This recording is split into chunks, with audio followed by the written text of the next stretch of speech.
Welcome to our channel. Today we how to install Walmart Marketplace onboarding with product import templates. Easy tutorial step by step clearly.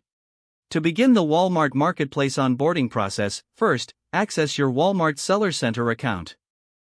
If you don't have an account, create one by visiting the Walmart Seller Center website. Once logged in, navigate to the Product tab on the dashboard. Select Add a Product from the drop-down menu. You will see an option for bulk upload or product import templates. Click on Product Import Templates to download the template suitable. After downloading, open the template file to review the required fields. Fill in the necessary product details, including SKU, product name, and description. Ensure that you adhere to Walmart's guidelines for each field to avoid errors during the upload. After completing the template, save the file in the appropriate format, usually CSV.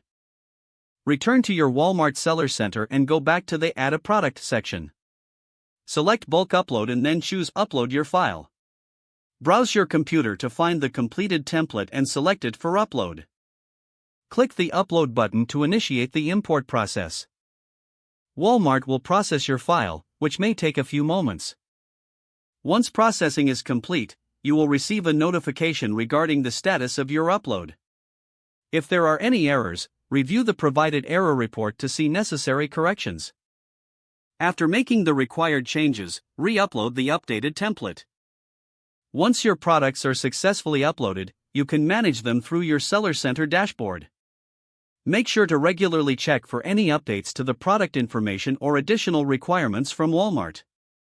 This ends the overview of how to install Walmart Marketplace onboarding with product import templates. If the page does not load, refresh the browser or try again in a private or incognito window. Make sure you are using the correct email address, then retype it carefully to avoid small typos.